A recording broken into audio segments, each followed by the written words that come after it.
Buenas tardes a todos, bienvenidos a este nuevo taller de la Escuela de Género. Quiero agradecer a todos ustedes por su presencia. Bueno, quiero contarles que mi nombre es Daniela Cabrera, voy a ser su anfitriona, yo soy la responsable de la Escuela de Género. El objetivo de la Escuela de Género es capacitar de manera constante a hombres y mujeres en temáticas de género y desarrollo. Hoy vamos a tener un taller muy interesante donde vamos a hablar sobre los cuidados después del COVID. Quiero agradecer a los 1000 participantes que ya están con nosotros y los invitamos a seguirnos en las redes sociales, en nuestra página de Facebook, donde vamos a tener nuestra transmisión en vivo. Quiero agradecer esta tarde la presencia de una persona muy especial que siempre nos está acompañando y apoyando en las actividades que realizamos en la Escuela de Género. Está con nosotros Samuel Doria Medina. Samuel, buenas tardes. Unas palabras, por favor, y bienvenido a este nuevo taller de la Escuela de Género. Gracias, Daniela. Muy buenas tardes a todas y todos ustedes. Eh, como mencionaba Daniela, tenemos un tema muy interesante.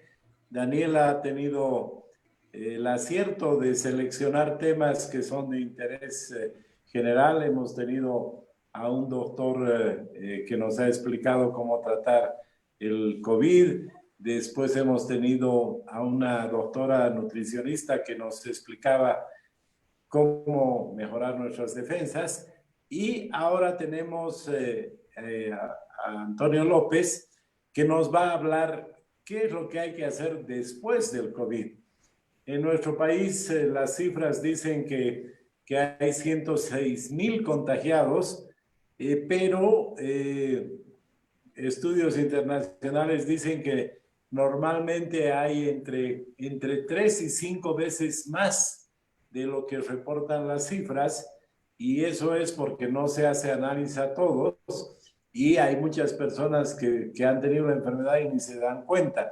Entonces ya es una proporción muy importante de personas las que han pasado por el COVID y me imagino que es importante poder saber qué cosas vienen después, si quedan secuelas.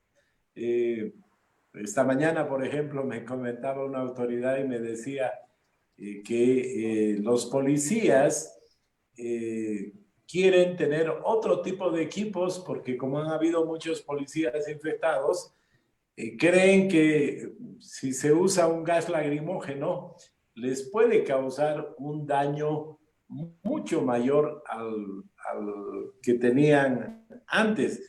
Los policías, por ejemplo, no les afectaba prácticamente el gas lacrimógeno, pero hay temor que después de haber contraído la enfermedad, cosas como un gas lacrimógeno pueda afectar mucho más a una persona, uno queda debilitado. En fin, yo creo que tenemos muchas preguntas y mucha curiosidad de saber qué cosas hay que hacer y qué cosas no hay que hacer después, y cómo podemos potenciar nuestros pulmones, cómo podemos regenerar después de haber contraído el COVID-19. Entonces, estoy seguro de que va a ser una charla muy esclarecedora, muy interesante. Felicitaciones, Dani, has elegido otra vez un tema de mucho interés y bueno, adelante, comenzaremos esta nueva reunión que ya se ha vuelto característico, que tiene mucho más de 1000 personas que se suman y conversábamos con Daniela, están viendo una tecnología para que puedan entrar varios miles y ya no haya lo que pasó la anterior vez, que se quedaron 200 o 250 personas sin poder entrar. Entonces, pronto vamos a poder compartir varios miles de personas en este tipo de talleres virtuales. Gracias, Dani.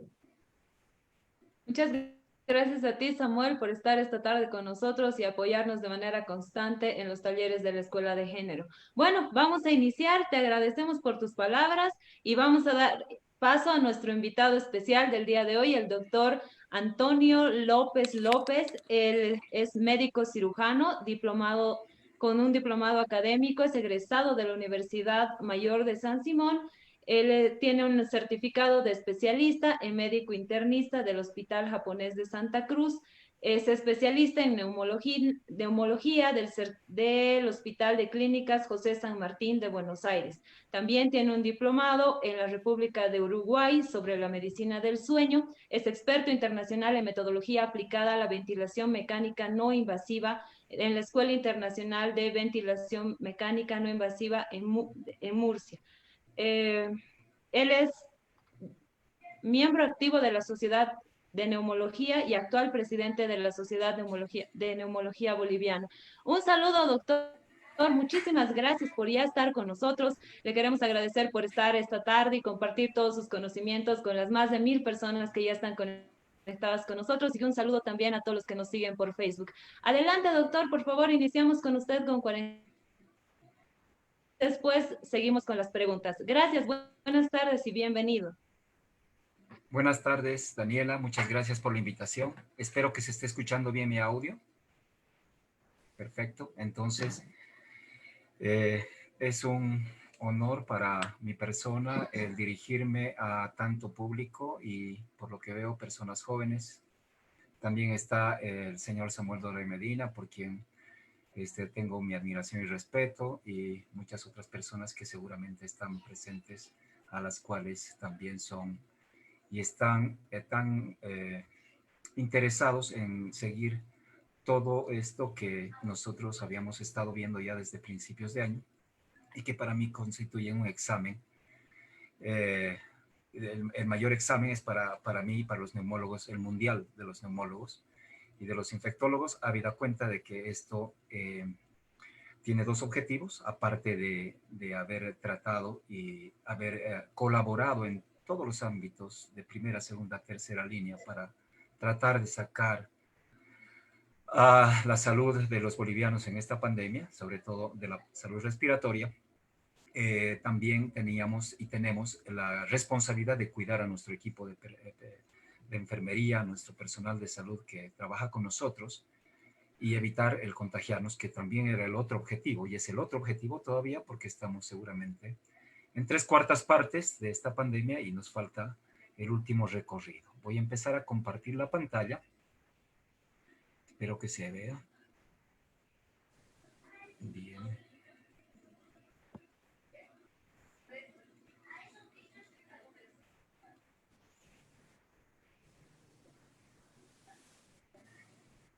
Vamos a tocar una parte inicial para poder comprender tal vez cómo se explica los síntomas llamados post-COVID o después del COVID o COVID prolongado.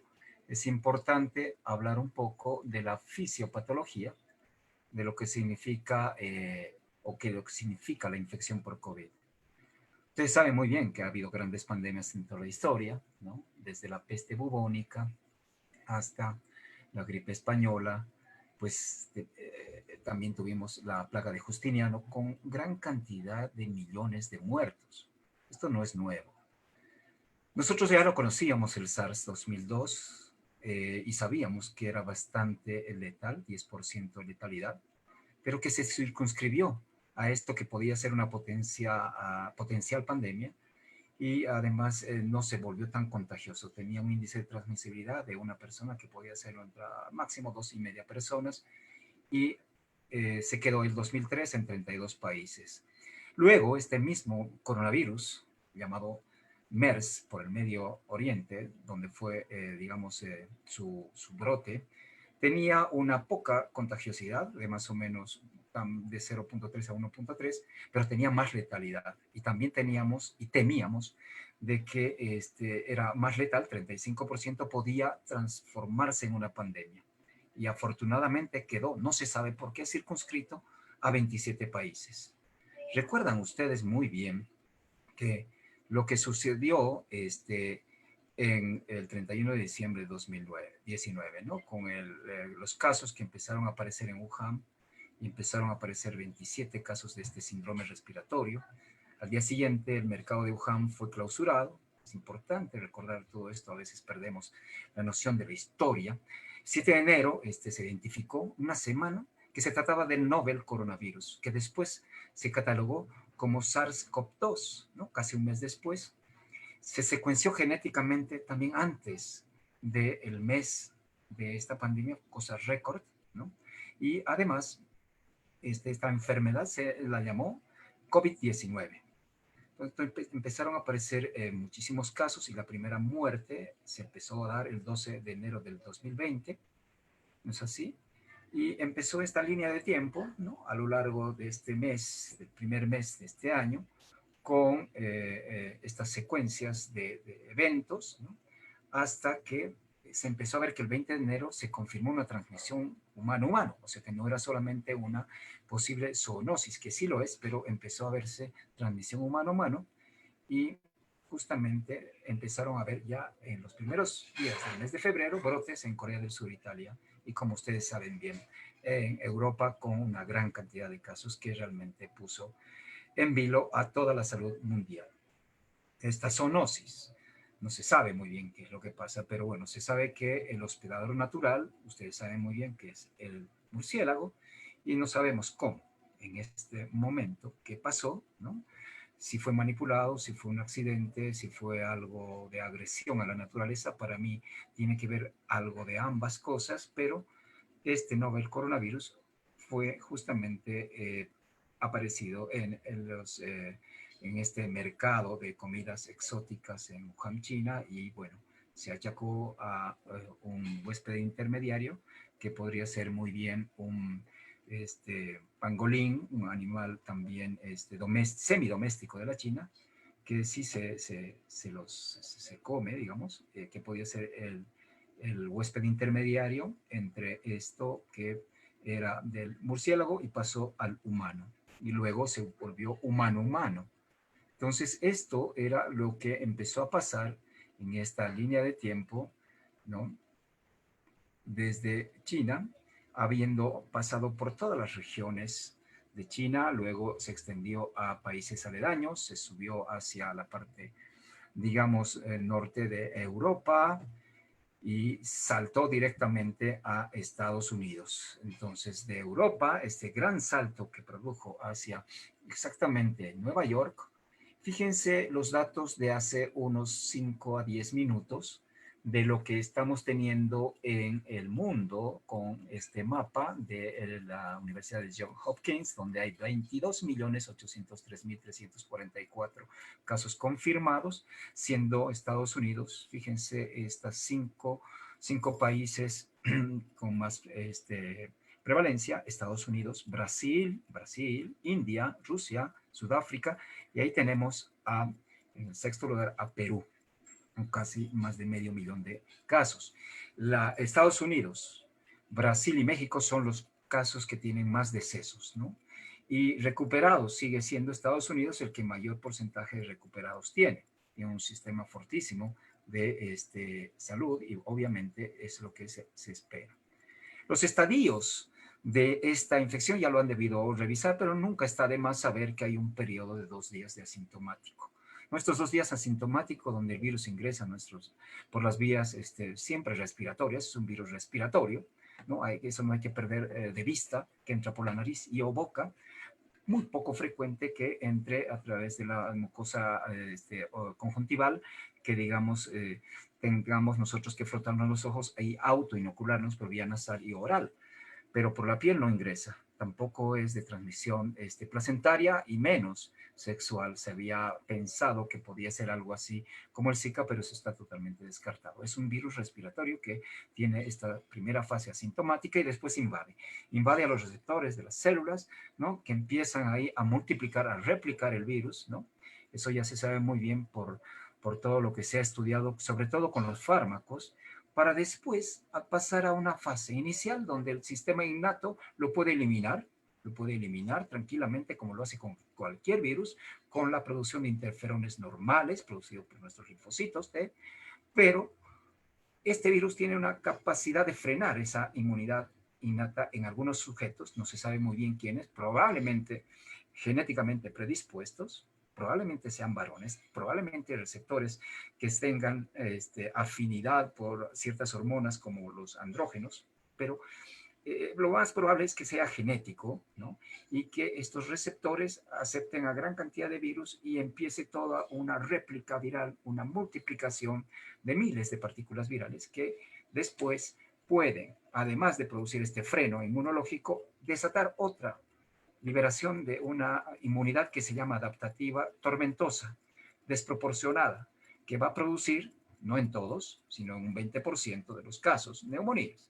Y de estos, más graves serán un porcentaje de neumonías que pueden llegar a ser hospitalizadas, como neumonías moderadas severas, críticas, ¿no? De las cuales, como ustedes saben ya, una mitad de esos pacientes que entran a terapia intensiva fallecen. En nuestro medio están falleciendo más. Probablemente hay que analizarlo eso. Es altamente probable que tenga que ver mucho el poco personal de salud que tenemos y además el avanzado estado de severidad que en muchos casos llegan al hospital. Este es el reporte del día de ayer, 20 de agosto, donde se presentaron 1.015 casos, haciendo un total de 106.065 casos. Seguramente en las próximas horas ya van a informar cuántos son los casos actualmente en Bolivia, ¿no? Donde tenemos 4.300 decesos, ¿ya? Y recuperados 41.111, siendo Santa Cruz el que aporta con mayor cantidad de casos, después le sigue La Paz y posteriormente Cochabamba. Bien, aquí se puede ver la ultramicroscopía, como las partículas virales están ingresando a esta que es en microscopía electrónica a la célula epitelial de la vía aérea superior.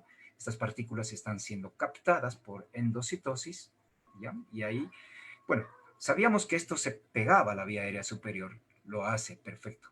Pero sabemos también ahora que rápidamente puede propagarse este virus a vía aérea inferior, porque hay receptores en los bronquiolos, en las células ciliadas, en las células que producen moco, ¿no? En gran cantidad y en los alveolos. Por lo tanto, a mayor carga viral, a mayor número de receptores, mayor predisposición genética, mayor agresividad del virus, ¿no? Mayor probabilidad de que rápidamente esta infección pase a vías aéreas inferiores y probablemente, esto no se sabe muy bien, haya una viremia, pues es una diseminación en la sangre, y se ha podido verificar que estos receptores no solamente están en el aparato respiratorio, tenemos receptores en toda la economía humana. Fíjense ustedes que una cantidad importantísima lo lleva el intestino, el corazón, lo tiene el hígado, lo tiene el cerebro, tiene la próstata, los testículos, tiene los riñones, bueno, en cantidades tremendas. Entonces es una afección que llamamos sistémica. Una afección sistémica que cuando llega al alveolo, esta es digamos, una representación esquemática del alveolo y abajo se ve el capilar sanguíneo, afecta a la célula que tapiza el alveolo y afecta también a la célula que tapiza el capilar pulmonar. Este lugar donde se produce el intercambio gaseoso es atacado directamente por el virus y además desata una liberación de células y sustancias que van a producir el síndrome inflamatorio propiamente dicho, ¿ya?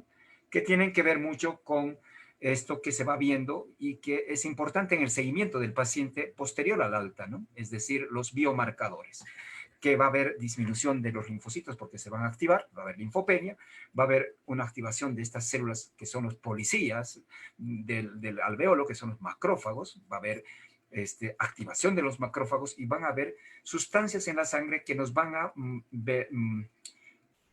digamos, orientar a ver si estos llamados biomarcadores están produciendo activación macrofágica persistente. Y también van a haber marcadores de esto que llamamos invasión a las células que tapizan los capilares pulmonares y con el potencial riesgo de trombosis. Por lo tanto, este virus produce en el pulmón una inflamación, se llama neumonitis, una propensión a la trombosis, y una propensión cada vez menos evidenciada a una sobreinfección bacteriana, que son los tres principales, junto con el oxígeno, pilares del seguimiento y del tratamiento, muchas veces posterior al alta. Como ya saben ustedes, el periodo de incubación va de 2 a 14 días, siendo promedio 7 días, y ya puede transmitirse el virus de 2 días antes de que empiecen realmente los síntomas, en el periodo de incubación, 2 días antes, ya puede contagiar el paciente. Se llama paciente presintomático. Y si nunca tuvo síntomas, que son habitualmente 3 de cada 10, ¿no?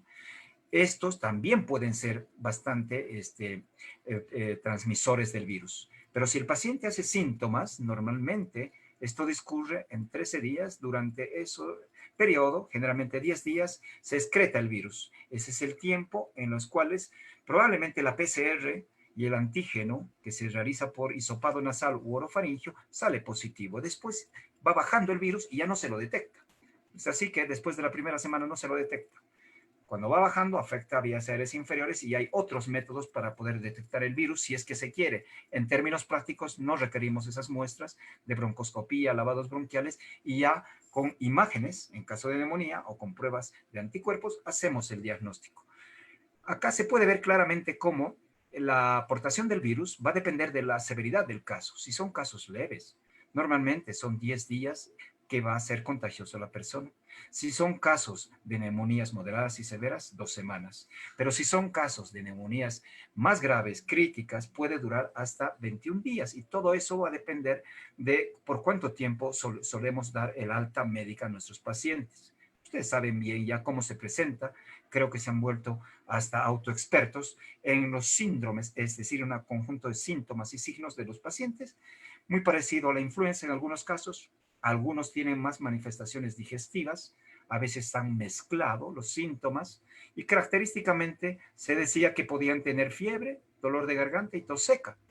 Pero, ojo, que puede haber diarrea, y hay los nuevos síntomas que ahora lo voy a mencionar. Y nosotros hacemos diagnóstico con el órgano afectado, pulmón, puede afectarse otros órganos, y la severidad. Nos hacemos laboratorios que llamamos biomarcadores, que de entrada, sobre todo cuando hay neumonía, vamos checando si es que esto va a ir bien, o podemos ir regulando la terapia, inclusive el tiempo y la dosis de los mismos. Y las imágenes, que son fundamentales cuando se sospecha neumonía, que eso pasa en la segunda semana. Fiebre, tos seca y fatiga, los principales síntomas, pero aquí vemos que se van presentando nuevos síntomas como los escalofríos, diarrea, pérdida del olfato, del gusto o disminución del mismo en 1/3 de los pacientes. En niños normalmente la pasan bien, pero hay un síndrome que se llama hiperinflamatorio que puede darse. Hay algunos casos reportados, por lo menos acá en nuestro hospital, 2 casos del Hospital Viedma, y los nuevos síntomas tienen que ver con la afección neurológica. Es decir, esta afección del nervio olfatorio, de pérdida del olfato y del gusto, de diarrea y vómitos, que es importante por la cantidad de receptores que hay justamente a este nivel, aparato digestivo, dolor de cabeza, mareos y confusión mental, siempre han sido síntomas de neumonía de un paciente adulto mayor. Y son también afección neurológica, porque sabemos que hay bastante cantidad de receptores en el cerebro. Sabemos también que la mayor parte discurre en un caso leve, subclínico, como un resfrío común. Muchos, de hecho, nos hemos hecho las pruebas y ha salido positiva y nunca hemos sentido nada. Otros hemos sentido una pequeña congestión en la nariz, un dolor de garganta de 2 o 3 días, tomamos un antigripal y ya hicimos la infección, porque nuestra inmunidad innata estaba correcta. Pero ¿cuál es el riesgo?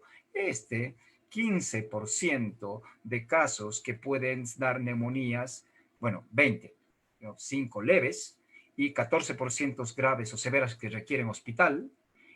Y estos hospitales, esta hospitalización normalmente va a una terapia intermedia. ¿Por qué? Porque hay 1/4 de probabilidades de que pase en cuestión de 1 o 2 días a una enfermedad crítica, ¿no? A una insuficiencia respiratoria. Por lo tanto, la probabilidad siempre está latente de que casos leves pasen a casos graves y severos, y de que casos severos pasen a críticos, ¿no? La dificultad respiratoria es el síntoma cardinal en esta evolución y se presenta, hay que hacer un descarte de la ansiedad, ojo, generalmente en el día número 7 desde que iniciaron los síntomas. Y eso nosotros siempre vamos presentando. ¿Y por qué lo decimos? Porque así está descrito en los más de 50,000 pacientes que se estudiaron en esta serie de China y en otras series más, donde se sabe que los que se hospitalizaron fueron el día 7 por síntomas de dificultad respiratoria, tos y dolor torácico y fiebre persistente. al día 8, esta dificultad respiratoria puede tornarse cada vez más grave en las próximas 24 a 48 horas. En ese porcentaje, un 25% puede evolucionar a distrés, que requiera intubación o ventilación mecánica no invasiva, ¿no? Y generalmente la mayor parte a los 3 días pasa a terapia intensiva. Por lo tanto, el día 7 es clave para estar monitorizando síntomas de alarma. Y esta pirámide es la que tenemos que tener y lo tenemos siempre en cuenta, donde la mayor parte iba a ser de manejo ambulatorio. Toda esta temporada se ha colapsado y este 80% probablemente con parte de esta torta de esta parte de la pirámide, 15%, ha sido y es manejado en forma domiciliaria porque ha sido colapsado el sistema de salud. Y hay 3 fases. Una primera semana que es de multiplicación del virus, una segunda semana que es de neumonía, la primera parte sin falta de oxígeno, sin hipoxemia, la segunda parte, si es que progresa con falta de oxígeno, hay que estar atentos a la oximetría de pulso, y ya en situaciones más avanzadas, después de la segunda semana, la fase hiperinflamatoria, y de acuerdo a eso se administrará cosas que ustedes ya han visto, el tratamiento. Y siempre vamos viendo biomarcadores de entrada. ¿Cuáles son? Proteína C reactiva, el recuento de linfocitos en la sangre, ferritina, dedímeros y citoquinas. Citoquinas no se miden normalmente en laboratorios habituales como el nuestro, pero tenemos surrogados como la ferritina, como la proteína C reactiva, como los triglicéridos, que nos ayudan muchísimo a orientarnos si está o no está todavía el paciente inflamado y cuán inflamado está. Ojo, que el corazón también se puede afectar. Hay diferentes notificaciones médicas donde no solamente estos pacientes que pueden tener ya factores de riesgo, coronarias semiobstruidas por placas de ateromas y que pueden producir ataques de infarto agudo de miocardio por estrés, ¿no? Puede también afectarse el músculo cardíaco y puede producir lo que llamamos miocarditis. Ojo con esta probabilidad, 40% de miocarditis. Por lo tanto, las troponinas es otro biomarcador que tenemos que estar monitorizando, que tienen que ver con lo que en medicina se llama hazard ratio, riesgo de producir justamente enfermedad y de muerte, en este caso, en esa línea roja que vemos acá, a mayor número, elevación, quiero decir, de las troponinas, mayor probabilidad, ¿no?, de muerte de este paciente. Entonces es importante en este 40% de pacientes monitorizar. Así el paciente no sufra dolor de pecho, troponinas, y así lo hacemos en los hospitales. Tener en cuenta siempre este gráfico donde tenemos los 30% de asintomáticos, 55% de síntomas leves a moderados, la probabilidad de los síntomas, 10% de síntomas severos y los críticos 5%. Y el riesgo de muerte va en proporción de la severidad. Y está en función de la edad, 10% por año a partir de los 50 años, de los criterios de sepsis, llamamos SOFA, llamamos también este biomarcador de trombosis de dímeros, que si están por encima de 1000 microgramos por mililitro, tiene 18 veces más riesgo, versus 1 de que la persona se muera cuando están elevados versus cuando no lo están. La probabilidad de que vaya pasando de un caso al otro es esta gráfica lila que se ve acá. Y fíjense, cualquier estadio puede producir la muerte. En situaciones habituales, 4 a 5% de mortalidad. Esa es la mortalidad. La buena noticia, veamos lo de arriba, la recuperación. La recuperación que tenemos que hacerlo y que tenemos que hacerlo justamente con notificaciones, que para eso sirven las pruebas también. Ahora entrando al tema, ¿qué es el COVID prolongado, síndrome de COVID-19 posagudo? El posagudo o COVID prolongado parece una enfermedad que afecta a muchos sistemas, ¿no? Y que a veces ocurre, hay una diferente estadística del 10, 30, inclusive 60%, después de una enfermedad aguda, ¿no es así? Que puede ser leve o puede ser también severa, pero vamos a hablar de leve. El tratamiento clínico requiere una perspectiva integral del paciente. Esto generalmente tiene que ver con síntomas que permanecen más allá de las 3 semanas. 3 semanas o más allá de 3 semanas y a veces meses, ¿no es así? Y eso se había reportado por llamadas telefónicas, aplicaciones de teléfono inteligente en Gran Bretaña. Ojo, en Estados Unidos se encontró que el 65% habían regresado a un nivel de salud previo, ¿ya?, tan solo el 65% a las 3 semanas. O sea que hay una proporción más del 10% de que persisten los síntomas. ¿Y cuáles son estos síntomas posagudos más frecuentes en estas llamadas telefónicas? Tos persistente, fiebre con escalofríos, ¿ya? Generalmente fiebre menos de 38, febrícula, y fatiga denominada por la pérdida de la energía para realizar las cosas que normalmente lo hacían antes. Pero también hay otros síntomas, dificultad para respirar. Pacientes que nos están llamando, les voy a contar luego algunas experiencias. Dolor del tórax, en cualquier parte del tórax, anterior o posterior. Dolor de cabeza, llamada cefalea, de diferente tipo de intensidad, a veces muy severas, incapacitantes. La niebla mental, dificultades neurocognitivas para poder atender, para poder concentrarse, para poder ver noticias y leer. Dolores musculares varios, debilidad, malestar o diarreas o dolores abdominales o a veces estreñimiento. Erupciones cutáneas, la mano del COVID se llama cuando tenemos estas lesiones que vemos, el dedo del COVID, ¿no? Lesiones de posible afección microvascular que quedan persistentes en muchos pacientes, alteración metabólica, sobre todo en los diabéticos, mal control de la diabetes, enfermedades tromboembólicas, que es una de las cosas a tener en cuenta, y la depresión y enfermedades mentales. Este es un reporte de la revista famosa JAMA, donde es un estudio italiano, 143 pacientes italianos, esto fue publicado el 9 de julio, fueron evaluados 60 días después del inicio del primer síntoma, ¿ya?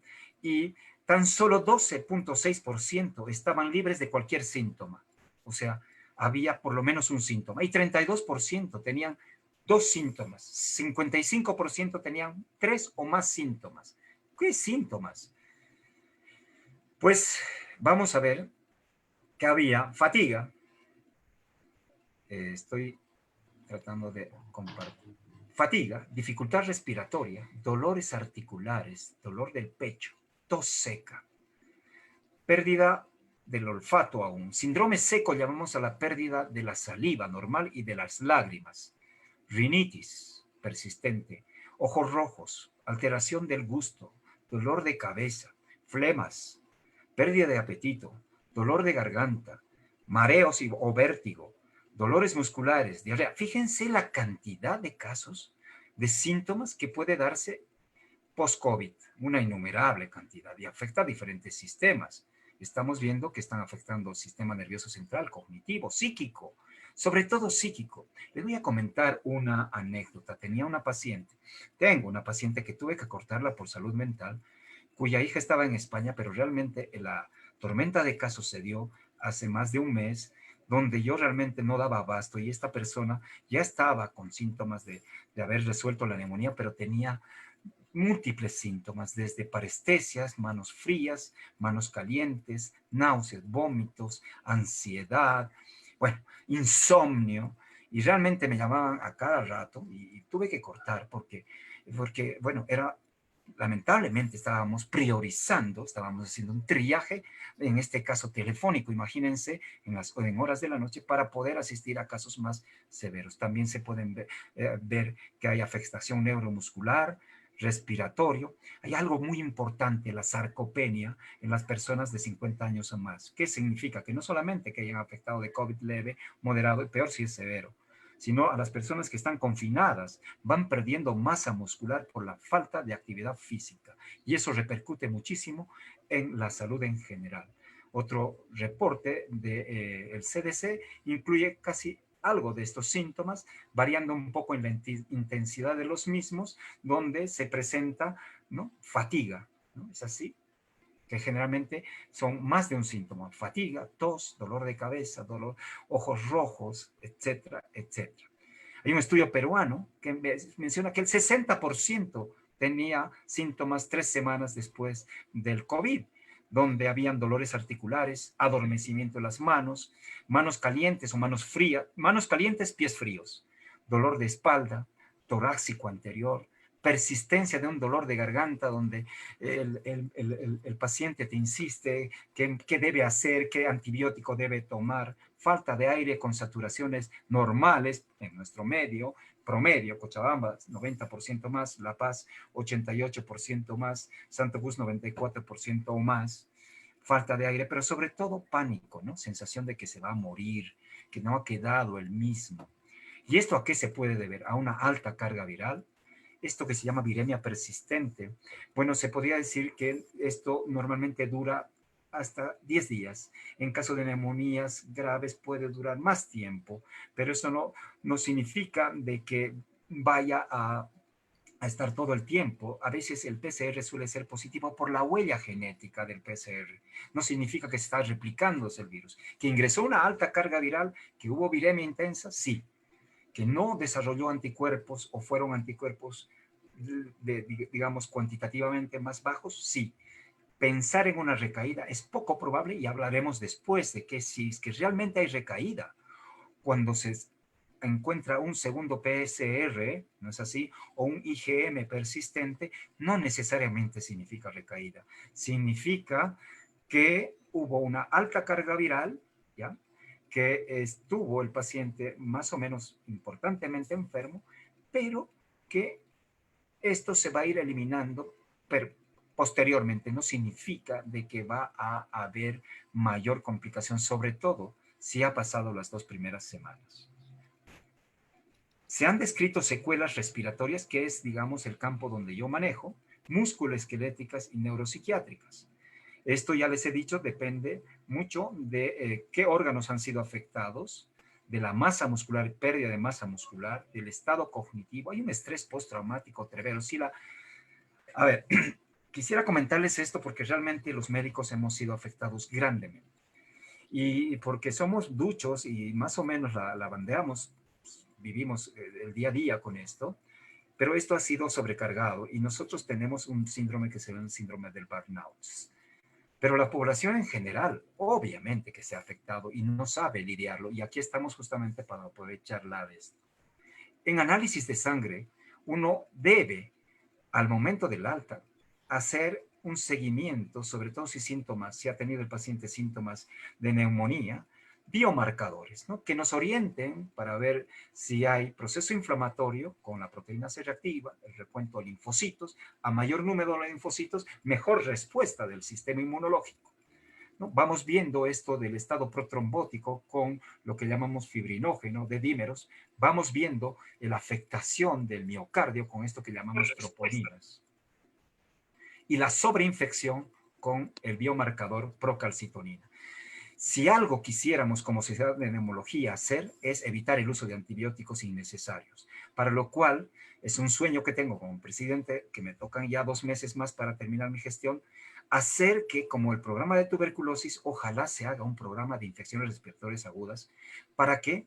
Para que se controle el uso racional de antibióticos, porque el 80% de las infecciones son virales. Y necesitamos tener biomarcadores como la procalcitonina para justamente evitar el abuso de antibióticos. Entonces, las complicaciones respiratorias son varias y va a depender, bueno, esto extrapolado de los estudios SARS y MERS, ¿no? Se podía decir que 1/3 de los pacientes de MERS hacían fibrosis y un 10% de los pacientes de SARS-CoV-1 hacían fibrosis. Actualmente, lo que se sabe todavía no se está reportando, se están estudiando. Hay una publicación del Clínic de Barcelona que se los voy a pasar justamente, que las pruebas funcionales tan solo pueden ser presentes hasta radiografías y funcionales hasta un 20%, es decir, que hay un 80% de neumonías que quedan siempre con problemas que no se han resuelto y que muchas veces por la sobrecarga de los hospitales hemos dado de alta y no hemos hecho un seguimiento del paciente post-COVID porque nos ha rebasado, no hemos previsto esta situación. Acá se pueden ver justamente el seguimiento de los biomarcadores y muchas neumonías quedan así, con estas secuelas, que son estas manchas blancas, esos infiltrados pulmonares, que parecen de tipo retracción fibrótica, pero hay unas que llamamos envidio despulido, y esto se llama neumonitis persistente, síndrome de neumonía organizativa persistente fibrinoide, que hay que ir detectándola en radiografía, que se puede detectar con opacidades en un 80% en la tomografía en ambos campos pulmonares. ¿Ya? Eso es importante en el caso de los neumólogos, ¿ya? Como no podemos hacer, porque está relativamente contraindicado broncoscopías en condiciones normales haríamos, damos corticoides, solemos dar corticoides y vemos la respuesta. Se sabe muy bien que esta neumonitis persistente organizativa fibrinoide puede estar relacionada con mayor inflamación y mayor carga viral. Puntos azules, ferritina, que es un subrogado de la interleuquina 1, una sustancia que produce proceso inflamatorio intenso en el pulmón, y esto está asociado a esta línea que significa carga viral. Y cuando se hacen seguimiento en estos pacientes en el Clínic de Barcelona, bueno, este es de una serie de China, se ve que la capacidad pulmonar no se afecta tanto, es decir, persiste, inclusive en casos de neumonía severa, más del 90-91%, lo normal es 80%, pero sí lo que está disminuido es el intercambio gaseoso, la difusión que llamamos, que se presenta disminuida en un 64%. Persistencia de opacidades, fíjense al lado izquierdo cómo estaban los infiltrados blancos, mejora pero no desaparece, mejora pero no desaparece, mejora pero no desaparece. 80% de neumonías, en este lado es al revés, ¿no? Lo de que es derecho está en el izquierdo, mejora pero no desaparece, y es importante, vamos a ver, hacer este seguimiento de clínica post-COVID. Dilataciones bronquiales, se llaman bronquiectasias, pueden estar presentes, cavitaciones pueden estar presentes, y eso lo tenemos que ir checando con imágenes. Fibrosis, ¿terminará el paciente con fibrosis? No lo sabemos. Recién van a terminar los chinos, los españoles, los europeos sus evaluaciones para saber si esto realmente va a ser definitivo. Lo más probable es que no sea así, y si va a haber algún grado de limitación va a ser de grado leve en el intercambio gaseoso, que con el tiempo va a ir mejorando. Lo que sí hay que detectar es la probabilidad de trombosis, que esto en un estudio del doctor Moisés, que es un neumólogo joven de nuestra sociedad que está en el Clínic de Barcelona, detectó que de 1.395, haciendo angiotax en 100, 33 tuvieron tromboembolismo pulmonar, y esto también se va detectando con los biomarcadores de dímeros, y hacer un seguimiento post-COVID 2 a 4 semanas, 2 a 3 meses después del alta, ya sea por atención primaria o pasando a interconsulta con neumología, ¿no? Haciendo esta evaluación de funcional respiratorio, espirometría, difusión, si es necesario hacer angiotomografías a los 3 meses, a los 6 meses, para ver realmente cuál ha sido la limitación funcional de nuestros pacientes. Como conclusión de estos estudios de los españoles, se habla justamente de que además de este distrés, hay esta neumonitis persistente fibrinoide con compromiso microvascular que hay que ir viendo para ser tratado. En casa, ¿qué hacemos? Nosotros se ha hablado muy bien del oxímetro de pulso y ver si esto baja por debajo del 90%, 2.500 metros sobre el nivel del mar, deberá el paciente suplementarse de oxígeno a bajo flujo por puntas nasales. Y ver si está bien, doctor, pero me canso al caminar al baño o al ir a abrir la puerta, me canso, no puedo ir a comprar. Bueno, le caen más de 3 puntos al caminar, normalmente antes de los 6 minutos, pues el paciente tendrá que tener una investigación imagenológica, clínica, y deberá suplementarse de oxígeno. Afortunadamente, los concentradores de oxígeno es una fuente muy confiable de aporte de oxígeno con la pureza muy cercana al 100%, no es el 100% de acuerdo al fabricante, va desde el 95, 96, 98%, con flujos que normalmente van por cánulas nasales o puntas, no son ideales las mascarillas, ¿no? Estas puntas deben ser gentiles, deben ser flexibles, no púas. Entonces el paciente se coloca y por lo menos tiene que usar lo que sabemos nosotros, 15 horas como mínimo, y no estar un rato sí, un rato no, porque eso produce vasoespasmo pulmonar e hipertensión pulmonar. Hay una diferente gama de concentradores, cada vez de uso más versátil. Ojalá que bajen los precios, es otra de las cosas que en neumología demandamos, y ejercicios respiratorios. Las técnicas de fisioterapia son fundamentales. Acá cada vez nos aportan más nuestros técnicos fisioterapeutas respiratorios para poder hacer lo que llamamos el ejercicio diafragmático. El ejercicio diafragmático, espero se pueda ver en este video, es fundamental para hacer trabajar este músculo tan importante que es el diafragma. Me estoy queriendo acceder a este video, que es en posición recostada o en posición sentada, agarrar con una mano el tórax y con la otra mano el abdomen, meter el aire por la nariz y simultáneamente a que estamos insuflando el aire por la nariz, hinchamos la barriguita, insuflamos la barriguita, hacemos fuerza para que se contraiga fuertemente el diafragma. Ojalá podamos tener la probabilidad de visualización de esto.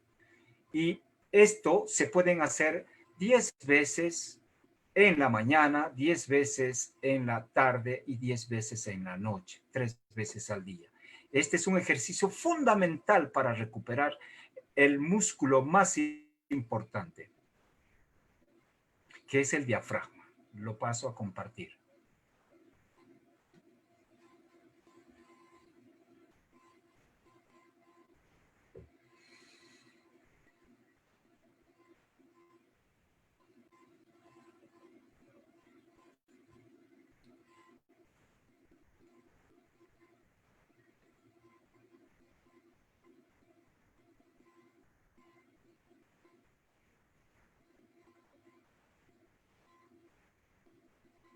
Bueno, tengo problemas de la reproducción, probablemente por el internet lento, pero si puedo luego lo podemos pasar a volver a ver. Esta es una de las situaciones más importantes que no estoy teniendo la probabilidad de volver a mi presentación. A ver, ya. Compartir pantalla. Ya.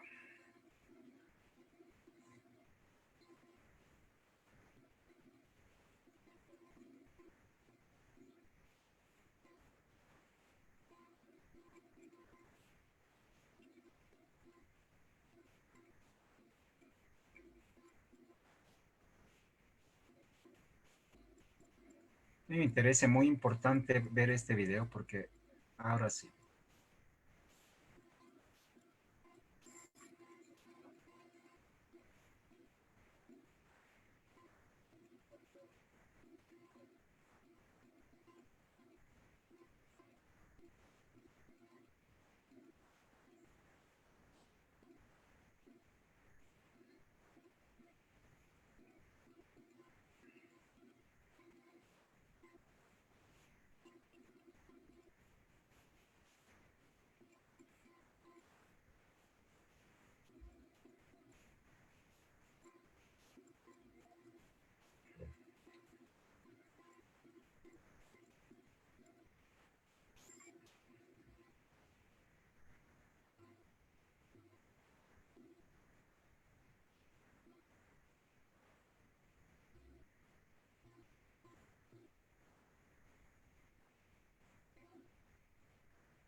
Muy bien.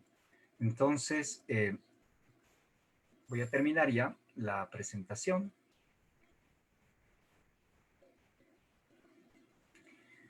Entonces, la patología es importante ver que esta neumonitis fibrinoide persistente debe ser detectada en su momento. Es llamada la fase hiperinflamatoria.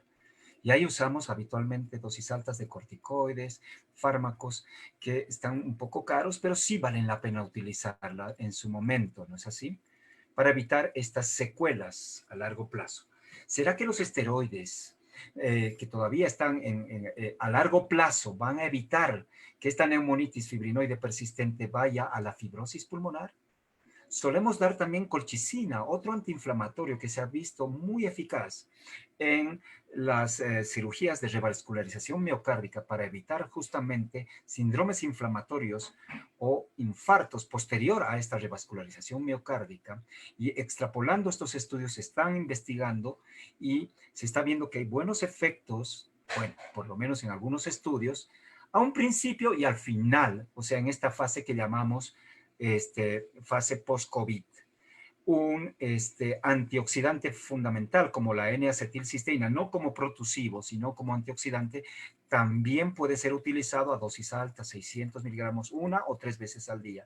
Y todavía está por verse si los nuevos antifibróticos que usamos para la fibrosis pulmonar idiopática, pirfenidona y nintedanib, podrían ser útiles en esta situación. Bien, algunas cosas que me han preguntado que deba pensar acá. ¿Cuándo deben irse los pacientes? Caramba, situación bien compleja. En un principio del tsunami, de la pandemia, tuvimos que dar de alta porque ya estaba mejor el paciente que se vaya, porque teníamos otro y decíamos que se consiga oxígeno que use en casa porque ya está. ¿Me ha silenciado? Ya. Tenga un paciente, digamos, que no sea severo, que no tenga 3 días de fiebre, que mejoren sus síntomas, que las imágenes pulmonares ya hayan mejorado importantemente. Bueno, esta situación del PCR negativo en 2 ocasiones consecutivas en nuestro medio no es dable por la carencia, por la poca practicidad, pero debería darse, ¿no es así? Pero eso no significa que al ser negativo va a dejar de ser contagioso. Insisto, el PCR es una huella del virus nada más, pueden ser fragmentos del virus muerto que sigan saliendo positivo y no significa de que esté fracasando el paciente o que esté recayendo. Es importante esta situación. Y esto es importante, las consideraciones después del alta, que realmente nos tenemos que organizar para hacer un seguimiento después, para mantener el aislamiento durante 14 días, en casos leves moderados, en casos severos 21 días, deben estar aislados, debe tener un dormitorio bien ventilado en la medida de lo posible, reducir el contacto con los miembros de la familia este tiempo, ¿no? Como ustedes ya saben, higiene de manos, distancia física de 1,8 metros, 2 metros, ¿ya? Comer por separado y obviamente no salir de casa. Y controles clínicos por video, consultas, ¿no? Ya que normalmente es más complicado, por ahora seguramente de aquí a 1 o 2 meses ya vamos a tener las clínicas post-COVID, yo personalmente lo estoy haciendo, porque esta fase posintomática puede ser muy frustrante, muy incapacitante. Hay gente que no quiere volver al trabajo y simplemente son síntomas muchas veces psicológicos. Ojo con este detalle de estos 14 a 21 días post-COVID, donde esto también es importante, las pruebas rápidas. Saben muy bien ustedes que las pruebas rápidas empiezan recién de anticuerpos a ser positivas al día 7, día 10, con la IgM positiva. La IgG, que es el anticuerpo de inmunidad, se eleva al día 14 y lo hace habitualmente por 3 meses aproximadamente, pero no se sabe más allá cuánto tiempo va a durar, ¿no es así? Y no lo hace en un sujeto en la misma titulación de números que en otro sujeto, ¿no? Algunos, de hecho, tienen muy poca inmunidad y de hecho muy pocos a veces hacen la verdadera titulación de anticuerpos que sirva para tornarse en donante. Igualmente, a términos prácticos, sí se está aplicando a estos pacientes que tienen IgG positiva con IgM negativa, ¿no es así? Por lo menos 2 pruebas para hacer que estén clínicamente 2 semanas después de la infección asintomático, tranquilo, ya es un donante potencial y se lo está haciendo así, pero no tenemos la titulación de anticuerpos. Es variable en los estudios. Y bueno, de acuerdo a cómo salgan nuestras PCRs, uno va a ir pensando de qué se trata, ¿no es así? PCR positiva, IgM negativa, negativa, etapa de incubación. PCR positiva, IgM positiva, IgG negativa, etapa inicial infecciosa. Las 3 positivas, etapa activa de la infección, ya está desarrollando la IgG. Cuando la PCR está positiva y la IgG positiva, el paciente está en etapa tardía, ¿ya? Y probablemente tiene un paciente alta carga viral y no nos debemos desesperar. Después, IgM positiva, IgG negativa, significa que el paciente está iniciando la infección. Y cuando está IgG positiva en condiciones normales, es cuando el paciente se puede considerar como recuperado e inmune. ¿Cuántos de estos pacientes, después de las semanas de haber salido IgG positivo, se pueden reinfectar? No se sabe.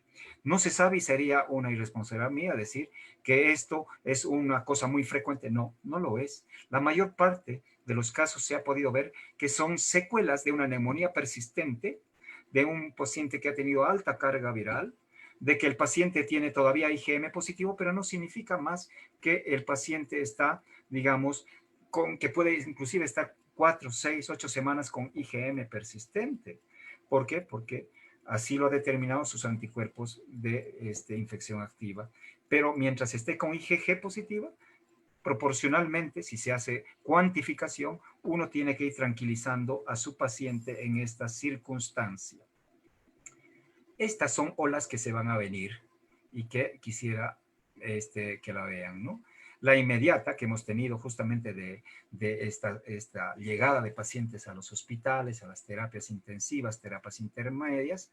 La segunda oleada que viene justamente de las comorbilidades no atendidas o patologías desatendidas. Están apareciendo nuestras tuberculosis, están apareciendo el cáncer, están apareciendo pacientes con otro tipo de afecciones, en el caso mío respiratorias, ¿no es así? Pero también hay que ir viendo estas otras oleadas, las de recuperación de paciente de terapia intensiva, uso de traqueostomía, son pocos los que se recuperan correctamente. Los pacientes que salen de terapia intensiva salen muy maltrechos, ¿no? Con neuropatía, miopatía, alteraciones del sistema nervioso central, fibrosis, no solamente por el virus, sino también por el ventilador. La situación preocupante sería de las situaciones crónicas de pacientitos que no han podido acudir a su consulta médica regular, que están con diabetes descompensada, hipertensión descompensada, y esta cuarta oleada que depende de las gentes que por múltiples factores, ya saben, económicos, sociales, políticos, no van a tener trauma psíquico, insomnio, esta niebla mental que llamamos, que no les permite ser el mismo, y los médicos, el doctor quemado, los doctores que estamos como si hubiéramos ido a una guerra y que depende mucho de nuestro carácter, y también consultas con nuestros médicos psiquiatras para poder justamente volver a nuestra actividad. Por lo tanto, 14 a 21 días son los días que el paciente tiene que estar, digamos, de baja médica, aislado, 14 días en el caso leve moderado, en casos severos y de terapia 21 días, a veces más según la secuela, esto hay que ir valorando ya particularizadamente, y siempre tenemos que decir, como dice justamente el CDC, que tenemos que, hasta que todo esto pase, que va a tardar, tener estas 3 cosas: distanciamiento físico, lavado de manos, uso de mascarilla y quizá también escudo facial. Entonces el tratamiento del síndrome post-COVID tiene que ser programado, ¿no? Ojalá por telemedicina, ¿ya? Tenemos que tener, no hemos tenido, obviamente, era comprensible, el tiempo ni la paciencia suficiente para poder manejar estos síntomas de aprehensión, estos síntomas que a veces son simplemente estrés postraumático. Un apoyo holístico es fundamental. Que el paciente duerma ya es normal, que vuelva a su actividad gradual es normal. El oxímetro de pulso es fundamental para ver justamente si van a requerir atención por la especialidad de neumología. Y bueno, simplemente esto quería mostrar para ver cómo hemos ido personalmente y otras personas también ir lidiando con el miedo del virus mismo, ¿no? Y de enfrentarnos a este enemigo desconocido, de salir de nuestra zona de confort. Nos hubiéramos quedado nosotros los médicos en casa, no lo hemos hecho, el miedo lo hemos vencido, nos ha dado una parálisis generalmente en 15 días, pero después hemos visto, ese momento 1, que teníamos que salir adelante y justamente ahí marcamos la diferencia y hemos ido aprendiendo. En esta fase del miedo hemos empezado a asistir a seminarios y la gente también a conocer, esto dura más de un mes, y después vale, después ya acomodarse a esta nueva realidad, que eso generalmente, según la sociedad, la cultura de un pueblo, puede tardar más para establecer esta nueva situación de vida que tenemos que aprender a vivir con distanciamiento físico, mascarilla, ¿no es así? Y este lavado de manos cada 2 horas, si es que aunque no toquemos nada. Entonces, contacto telefónico fundamental, ver justamente las medidas de aislamiento, su duración, hacer videollamadas, ¿no es así? Charlar. Nuestros pacientes nos necesitan. Lo siento, no todos podemos acceder a esto. Esto es una debilidad. Hacer, en el caso de insaturación, placas de tórax programadas, cada 6, cada 8 semanas, tomografías, pruebas de función pulmonar, la vamos a empezar a hacer, espirometrías, difusiones, que todos desde marzo mi consultorio está cerrado. Si tenemos probabilidad de palpitaciones, hay que hacer electrocardiogramas, Holter, ¿no es así? Hay que chequear con los cardiólogos, descartar que no tengan probabilidad de trombosis con el seguimiento de biomarcadores, y esto es fundamental en la clínica post-COVID. Muy bien, esto quería compartir con ustedes. Mil disculpas si he tenido términos médicos. Estoy dispuesto a poder absorber sus preguntas. Gracias por su atención. Muchas gracias a usted, doctor, por haber compartido todo su conocimiento con nosotros. Comentarle que somos alrededor de, bueno, somos 1000 personas en Zoom y tenemos alrededor de 600 personas que nos están siguiendo por nuestra página de Facebook.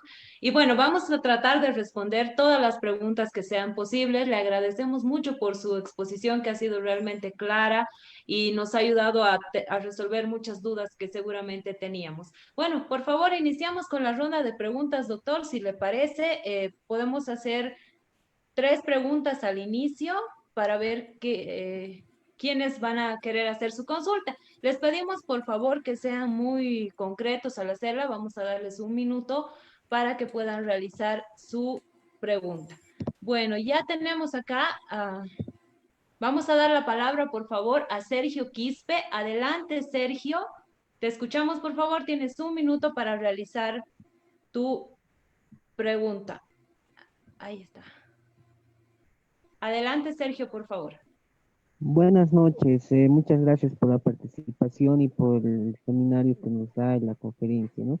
Las 2 preguntas nada más. La primera, habló del oxímetro y de la oximetría. Quisiera saber cuáles son los valores normales, hasta qué valor se puede bajar en la oximetría para una persona adulta mayor, en este caso. En La Paz estamos hablando. Y la segunda pregunta es la cuestión de las recomendaciones que se debe tener después de los 21 días. ¿Cuándo es recomendable volver a tomar una tomografía de pulmón? Nada más, muchas gracias. Bueno, todo va a depender de la altitud, ¿no? A nivel del mar, 94%, ciudades de llano, 94% se consideran normales, ¿no es así?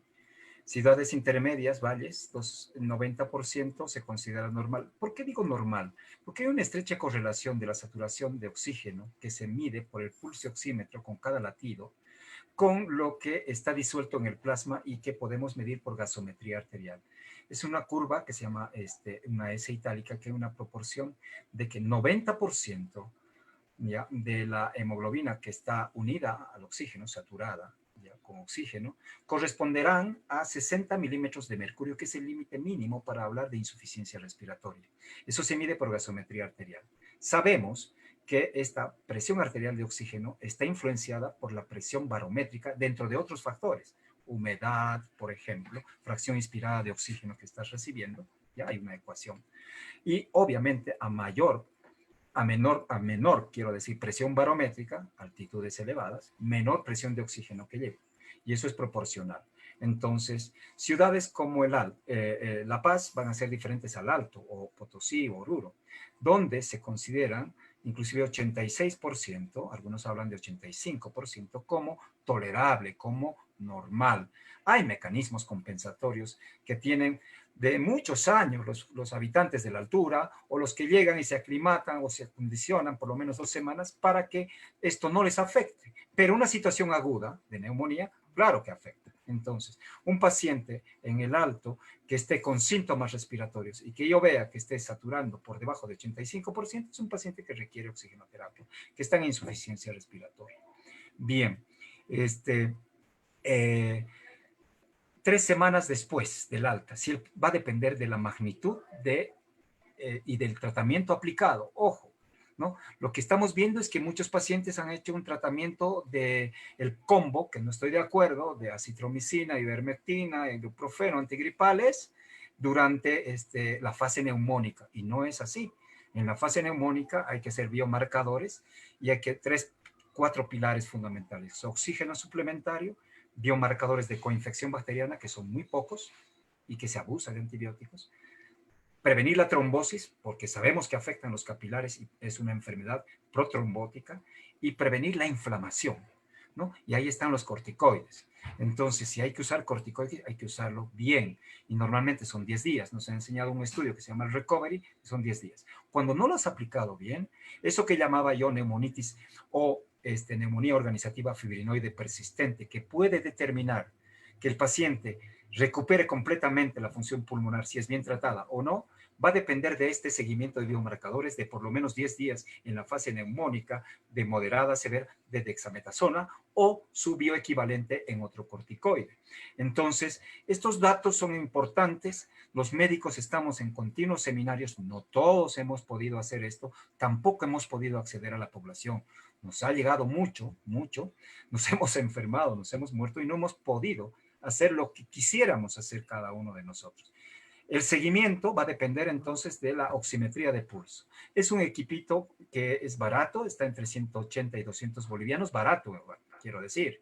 No todos lo pueden tener, pero sería bueno tenerlo. Es el 5º signo vital y esta temporada es muy útil. Y si, como les decía, está en La Paz por debajo de, ya después de una neumonía de 86, 85, y el paciente tiene síntomas o camina 2, 4, 6 metros y baja 3 puntos la saturación, ese paciente requiere una imagen de radiografía, ojalá tomografía, para ver si, y también biomarcadores si vamos a dar o no corticoides, enoxaparina, preventivos de trombosis, etcétera, etcétera.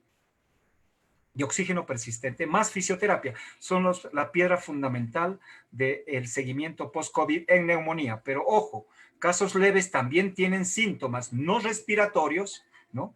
Dolores por aquí, dolores por allá, dolores de cabeza, pérdida de la energía, insomnio, niebla mental, no se concentran, están ansiosos todo el tiempo, están inquietos, están aprensivos, ¿ya? Entonces, son pacientes que uno no quisiera verlos, ¿no? Porque realmente no tienen nada funcional, pero tienen los síntomas y muchas veces tienen depresión o estrés postraumático y la administración de un antidepresivo más un ansiolítico por un tiempo, digamos, de 1 a 3 meses podría ser la solución, pero hay que hacer justamente este tipo de consultas.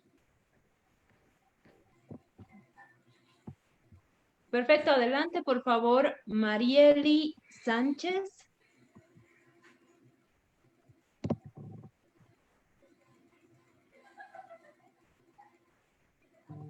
Marieli Sánchez, por favor, adelante.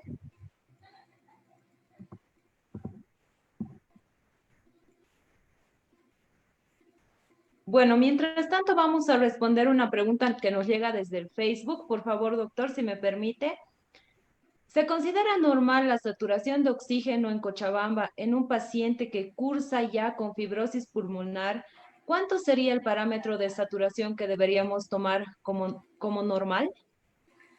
Un paciente con secuelas de una neumonía, sobre todo que ha sido ventilado, va a tener una fibrosis. Ojo, la fibrosis es diferente a lo que estamos hablando, secuelas que se van a ir resolviendo probablemente con antiinflamatorios, colchicina, acetilcisteína, fisioterapia.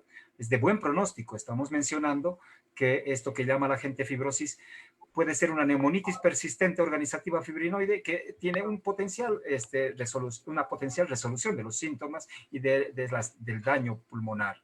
Entonces, no hay que catalogarlo así. La fibrosis como tal es otra la fibrosis que nosotros conocemos, la fibrosis pulmonar idiopática, esa es progresiva. La fibrosis post-COVID, post-influenza, tiene mejor pronóstico.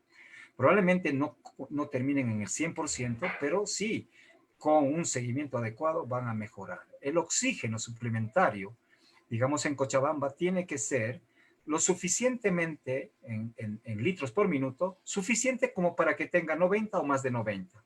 Y en tiempo es 15 horas. Ese es el tiempo que nosotros damos en situaciones crónicas. Lo ideal, 24 horas. Los concentradores a veces se sobrecalientan. Ojalá pueda tener un tubo de oxígeno adicional para ir alternando 15 horas desde las 7 de la noche hasta las 11 de la mañana del día siguiente con puntas nasales y después cambiamos a tubo. O el paciente, si está en reposo, queda ahí tranquilo, pero si él siente dificultad respiratoria, se pone las 24 horas, es lo ideal.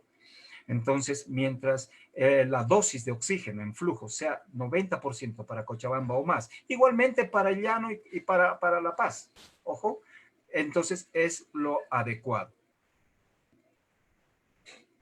Perfecto. Ahora sí, vamos por favor vamos a hacer una vez más el intento con Mariel Nancy Sánchez. Adelante, por favor. Hola, buenas noches. Adelante con tu consulta. Muchas gracias. Primeramente, doctor, felicitarle por su Gracias. exposición. Mi pregunta es la siguiente. Una persona joven ya está aislada 40 días y ha presentado todos los síntomas para COVID. Ha tomado su esquema de tratamiento, pero para el día de hoy persisten los síntomas que se aumentan con el frío, como es un leve dolor de garganta y también molestias, ¿no? En el pecho. Entonces, mi pregunta es la siguiente, doctor, si puede seguir contagiando a otros de la familia. Sí, Esta persona, o qué laboratorio específico me podrá ayudar para poder saber si sigue contagiando y algún tranquila, tratamiento tal vez. tranquila, eso es síndrome post-COVID. Lo que tú tienes es síndrome post-COVID, dolor de garganta, dolor aquí, y piensas que estás enferma y no lo estás. Probablemente tu PCR puede salir positiva, pero ya no contagias. Lo que se ha podido ver en estudios que ha publicado la CDC, ha publicado la New England, es que en casos leves, 10 días es suficiente. Y en casos más severos son 14 días. Nosotros en neumonías severas 21 días hacemos, ¿no ve? De baja médica y de probabilidad de aislamiento. Pero 14 días es suficiente, por lo tanto estás aislada sin motivo, para empezar, no vas a contagiar. Entonces lo que tú tienes es síndrome post-COVID. Probablemente tengas estrés postraumático. El miedo a veces es terrible y es una cosa que tenemos que lidiarlo. Has visto cómo hay ese confort, esa zona de confort. Tenemos que salir de nuestra zona de confort, tenemos que conocer de todo esto, ¿no? No ir a contagiarnos, ¿no? No nos pongamos así, no. Seguimos con todo esto, seguimos nutriéndonos adecuadamente, seguimos manteniendo todas estas medidas básicas que hemos dicho, mascarilla, barbijo, distancia física, evitar aglomeraciones y lavarte las manos lo más frecuentemente posible cuando has estado tocando una u otra cosa y no meterte en las manos o autoinocularte el virus, que ese es el mecanismo por el cual entra. Con eso vas a estar bien por varios meses y o años, pero haz conciencia, no es fácil. Así como no es fácil respirar con la mascarilla, no es así. Imagínate cómo nosotros tenemos doble barbijo, estamos 10, 12 horas con ese snorkel clavados ahí y nos acostumbramos, hemos entrado a esta nueva forma de atender a nuestros pacientes, ¿no es así? A un principio teníamos miedo, obvio, pero luego nada, igual que todos, es decir, nuestros pacientes necesitan el contacto, necesitan nuestro estímulo y ahí vamos y rezamos con ellos y estamos con ellos, pero estamos ahí. Entonces, también ustedes tienen que hacerlo, empezar a hacer esto. Todo lo que sientes es más temor. Entonces, seguramente hay formas de hacer gimnasia en casa, hay formas de hacer y recuperar la normalidad y yo quisiera que vuelvas a ello. Y si no mejoran estos síntomas, tenemos buenos psicólogos. Ojo, yo tengo mi psiquiatra. Los médicos tenemos, si no estuviéramos todos malos, ¿no? Entonces, si necesitamos algún ansiolítico, necesitamos melatonina para dormir, lo tenemos que hacer. Esa es mi recomendación. Desaíslate y volvamos a esta situación. Ojo, no has tenido neumonía, es un caso leve, es un síndrome post-COVID que está más en la esfera mental que en otra cosa. Sin ánimo de peyorizarte, ojo, de no minimizar tus síntomas. Te entiendo plenamente. Gracias, doctor. Ahora continuamos con Alicia Uriarte. Por favor, adelante, Alicia. Buenas noches. ¿Me escuchan? Sí, la escucho. Sí. ¿Cómo está? Ya, ¿cómo está? Buenas noches, doctor. Muchas gracias por el taller que nos está impartiendo. Y tengo 3 preguntas. Después del COVID, ¿cómo podríamos saber que hemos tenido o que tenemos neumonía? Una.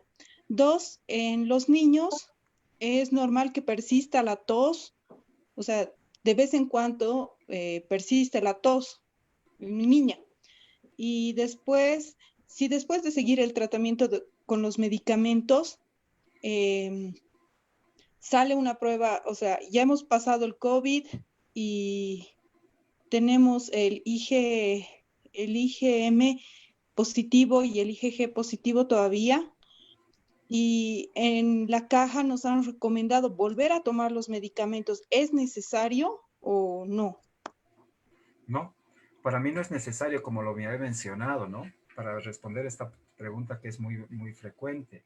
¿Por qué? Porque es una huella, o sea, es una huella de tus anticuerpos. La IgM, IgG puede durar 2, 4, 6, 8 semanas la IgM. Y la IgG puede durar más tiempo, puede durar 3 meses, quizá más, no se sabe. Entonces, eso no significa de que tú contagies de ninguna forma. La viremia, la excreción viral es 2 días antes de los síntomas, en el periodo presintomático, y 5 a 7 días cuando estás con los síntomas.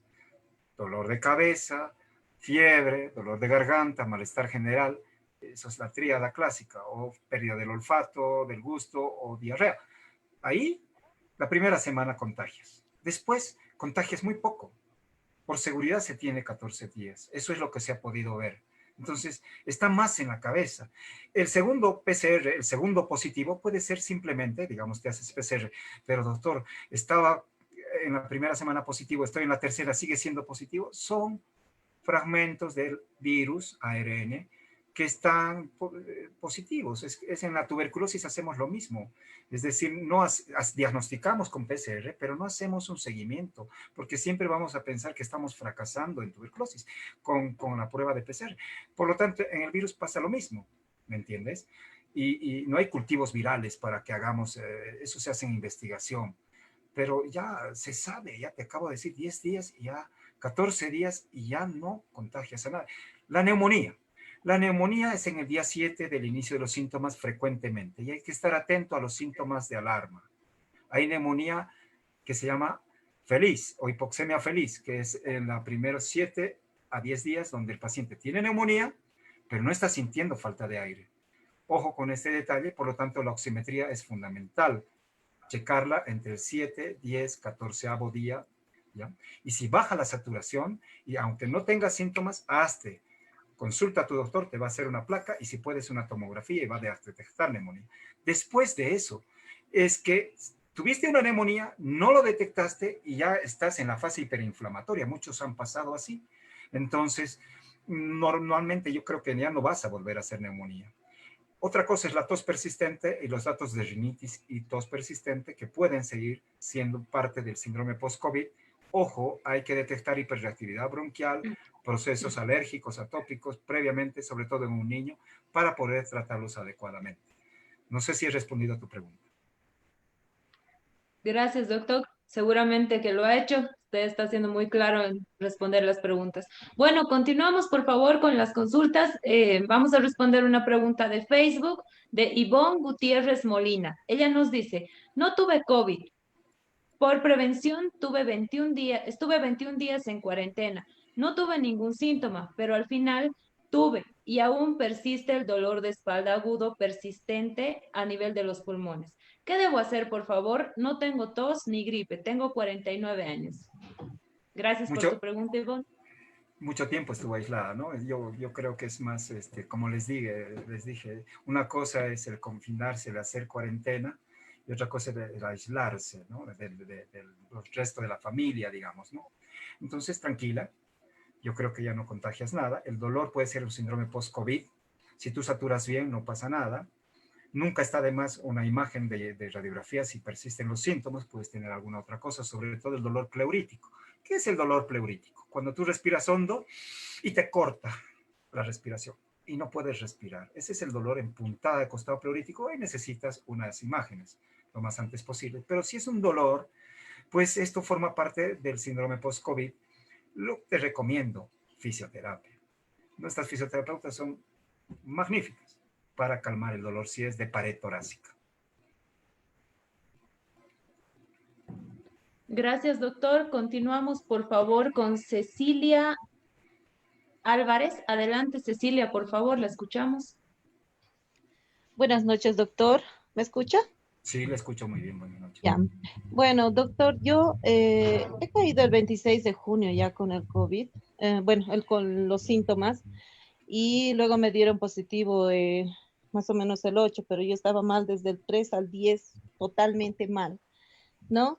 He pasado, me han dado de alta el 28 de julio, que he empezado a hacer mis actividades normales. He dicho, bueno, estaba convaleciente, pero yo me sentía 10 puntos, pero he empezado a salir, a hacer mis negocios y todo lo demás, pero volvía muy, muy mal, muy mal. Mis ojos se volvían amarillos hasta ahora. No puedo resistir el sol porque se vuelven amarillos y aguosos, ¿no? El dolor de cabeza es muy fuerte, no resisto el sol y empiezo a chorrear y todas las noches estoy mojadita, sopita, amanezco sopa. Ahora, al agacharme me caía, era una debilidad tremenda. Me han puesto ahora por suero, vitaminas, todo. Y, yo creo que recién va a hacer efecto. Esta semana me han puesto. El 3 de agosto me han dado otra vez positivo, que supuestamente había caído en una recaída, porque de esa semana que salí del 28 de julio al 2 de agosto, me puse muy mal. Me dijo la doctora que había recaído. Me hice la prueba y estaba alto, lo de el IgG. Entonces me han vuelto a dar nuevamente los medicamentos, me han aislado 14 días y, como le digo, yo ya me ha dado de alta hasta el lunes, pero estos 3 días, martes, miércoles y jueves, he 10 estado sin segundos, aire. por favor. ¿Eso es normal? Sí, eso es normal. Nada más, gracias, doctor. Sí, ya. Yo pienso que ese IgG positivo es que eres inmune y que estás con síntomas post-COVID. No, es poco probable la recaída. Realmente hay casos anecdóticos, ¿por qué no decirlo? Y casi todo de recaída, estamos hablando de síntomas post-COVID. ¿Ya? Y el segundo PCR positivo o el IgM persistente es porque es huella genética, nada más. ¿Entiendes? Entonces, es muy poco probable. Yo más que esto pensaría en un síndrome post-COVID. No te olvides que el virus afecta el sistema neurológico. Mareos, caídas, debilidad muscular, temblores son frecuentes. Entonces, una consulta con un neurólogo te va a venir muy bien. Tal vez necesites, obvio, tenemos que consumir vitaminas, vitamina C, D, zinc, eso creo que ya no hay duda, pero aparte tal vez necesites otro tratamiento, ¿me entiendes? Yo no creo que hayas recaído, esa es mi percepción. Gracias, doctor. Continuamos, por favor. Fabiola Flores. Por favor, Fabiola Flores, adelante, la escuchamos. Buenas noches. ¿Me escucha? Perfectamente. Buenas noches. Primeramente agradecerle al doctor por el tiempo que nos está dando. Y mi pregunta va a la siguiente. Soy esposa de un paciente que ha llegado a una neumonía muy severa. El doctor nos dijo que incluso iba a necesitar, o sea, se salvó de poco de estar intubado. Ya está más o menos hace 40 días. Tuvo, en realidad le dieron muchos medicamentos fuertes, como ceftriaxona, levofloxacina, la enoxaparina, fueron varios medicamentos. Ahora ya está 40 días y mi pregunta va a lo siguiente.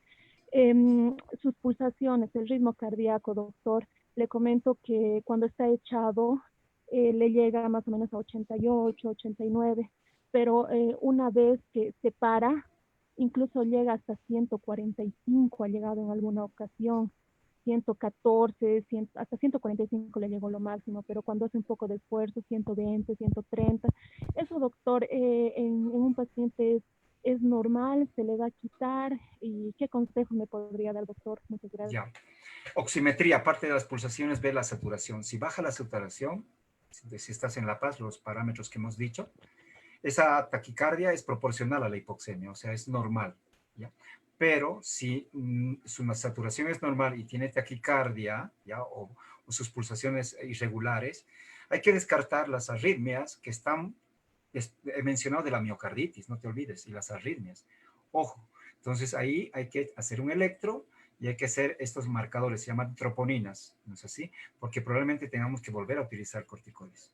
Entonces hay que ver la proporcionalidad del daño pulmonar con la insuficiencia respiratoria que ha quedado, verificar si requerimos algún tratamiento adicional para terminar de tratar esto que yo he hablado y voy a seguir hablando, neumonía organizativa persistente fibrinoide, que es una de las probabilidades de secuelas de la neumonía severa, sobre todo, para ver si va a requerir tratamiento.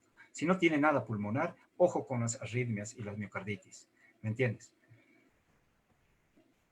Bueno, continuamos, por favor. Vamos a responder una pregunta que nos hace Luis García desde el Facebook. Él dice, gracias por el taller al doctor y a la Escuela de Género. Mi consulta es la siguiente. Tuve contacto constante con un familiar. Perdón, a ver. Tuve contacto constante con un familiar que se recuperó del COVID. Cuando me hice la prueba me salió IgM negativo e IgM indeterminado. ¿Eso significa que estoy en recuperación o que todavía no tuve la enfermedad? Gracias. Dice IgM negativo, IgG indeterminado o débil positivo. O está mal hecha la prueba, o ya ha pasado la prueba, ¿no? Ya ha pasado la infección y está desarrollando una inmunidad leve, o sea, no mucho, con titulación no muy alta de anticuerpos, ¿no? Eso significa que ha tenido poca carga viral. Yo le sugiero a esta señorita o a este señor hacerse una prueba cuantitativa, es decir, por ELISA, para saber la titulación de anticuerpos y descifrar esta situación. Gracias, doctor. Vamos ya con la última pregunta. Giovanni Roque, por favor, adelante.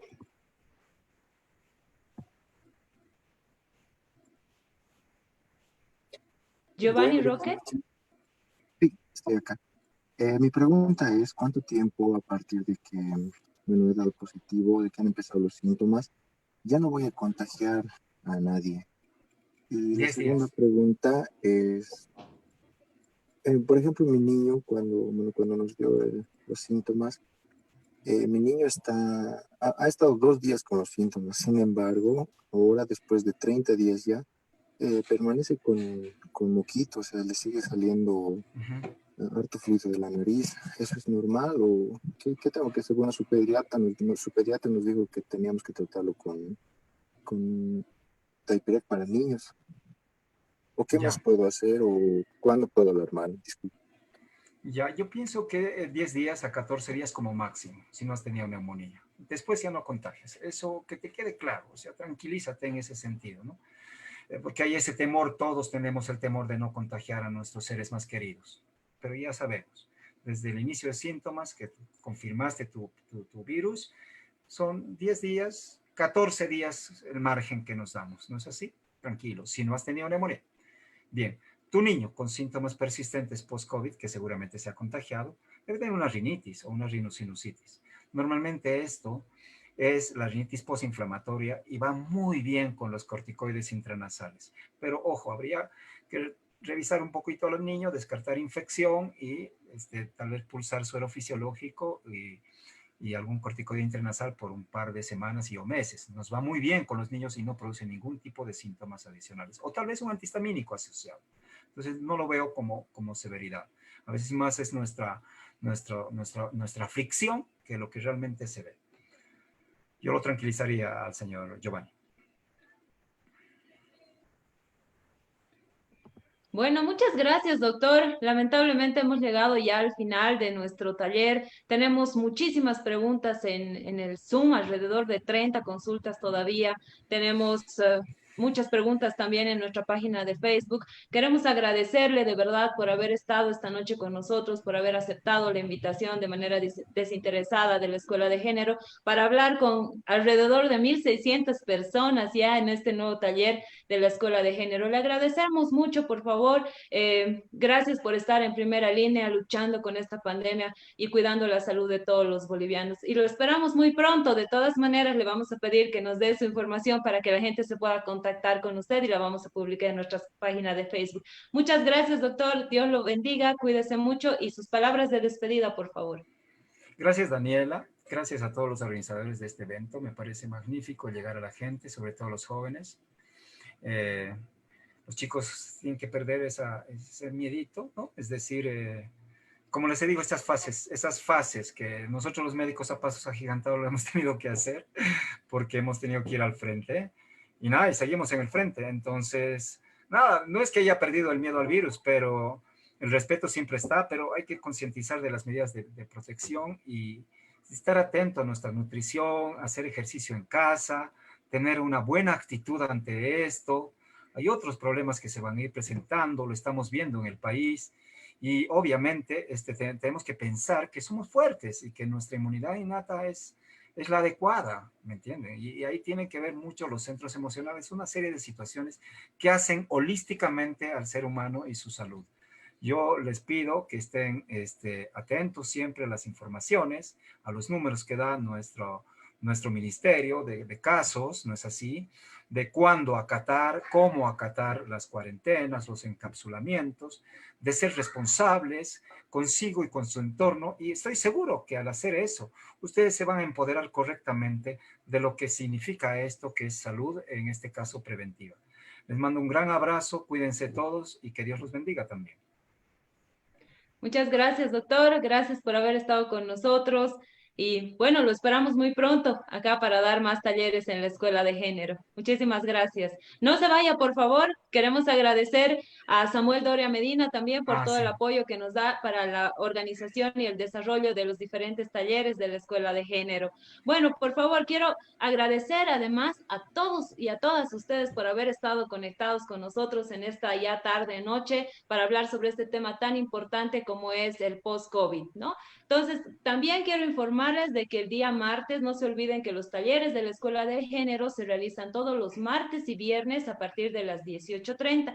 El siguiente martes vamos a tener un taller sobre los efectos psicológicos de la pandemia, algo que también nos hablaba el doctor. Entonces, están todos cordialmente invitados. Vamos a tener la presencia de una experta, como es la licenciada Elizabeth Machicao, una persona que tiene mucho conocimiento acerca de este tema y estoy segura que va a ser un gran taller también para todos ustedes.